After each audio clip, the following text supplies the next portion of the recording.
We're in the kitchen right now with Chef Mark from Fins at Sharky's.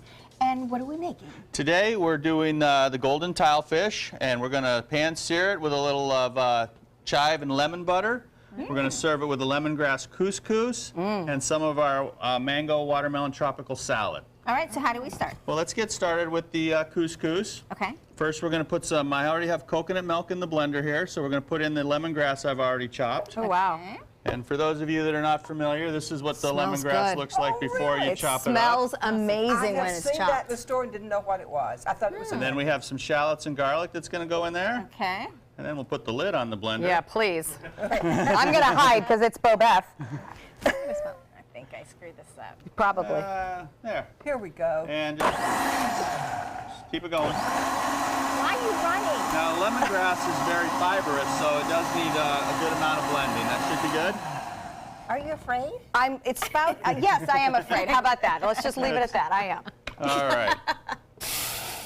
Oh, that's a hot pot. So you make sure the pot is extremely hot? Is that how Well, it works?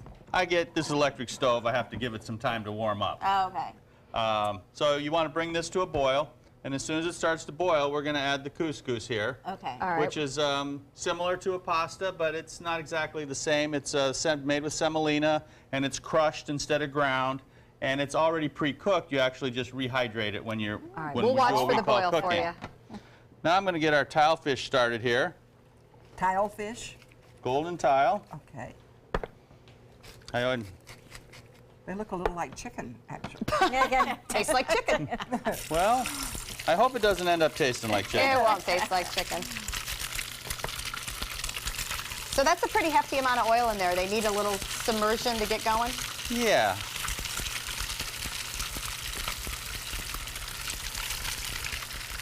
And it is a stovetop fish. Yep. It's excellent grilled also, but Oh, it'll hold together on a grill? Yeah. Great. normally the way I would grill this is I would baste it with a little butter or oil or whatever, put it on the grill, cook one side, and then when I flip it over, I put it in a pie pan and finish it in there so that you don't have to turn it twice That's a on the good grill idea. because it is delicate. Right. All right, so while that cooks, While that cooks. This is my job. Okay, we're going to do some fresh ginger here that's going to go in our tropical salad. You always do it with a spoon. Right, I have a kind of a cool way to do the Okay. ginger where you just take the spoon and you scrape. You showed us that. this Well, like that. before. All right, come on, Linda. I can do it. There's all these lumps of this ginger. So our tropical salad has got the diced watermelon, diced mangoes.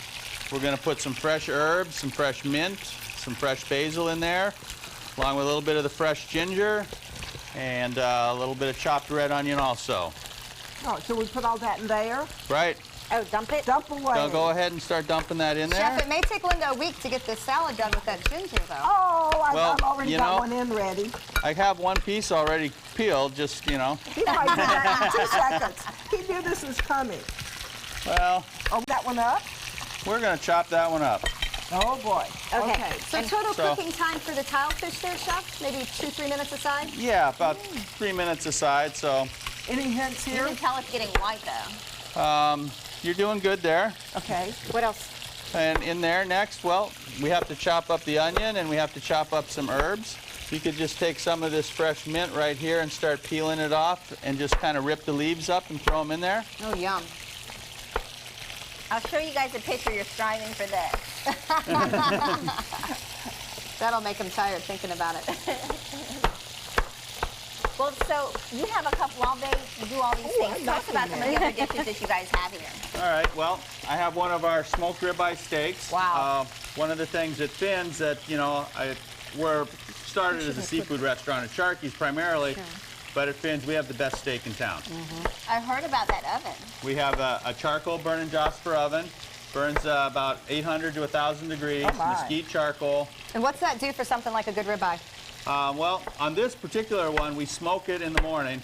So I have some coals left over from the night before, put a little bit of wet wood in there in the morning, rub the whole ribeye down, and then we smoke it for about a half an hour. So it stays nice and cold in the middle, but it gets a smoked flavor on the outside. That's amazing. I remember that Jasper oven is only at Finn's at Sharky's on the pier. But of course, seafood, one of the specialties. Chef Mark preparing tilefish with couscous and a tropical salad for us today. Reminder, too, renovations on the way at Sharky's. So actually, Sharky's will be closed for renovations. You can see those dates on your screen in August until August 23rd. But Finn's remains open for both lunch and dinner. So you'll still be able to enjoy those gorgeous Venice Beach sunsets. Great to have you, Chef. Thanks for being here. Veronica, thank you. We enjoyed Paws and Warriors very much. And of course, we've always enjoyed being with you. Take some time, enjoy the rest of your day and the Suncoast view.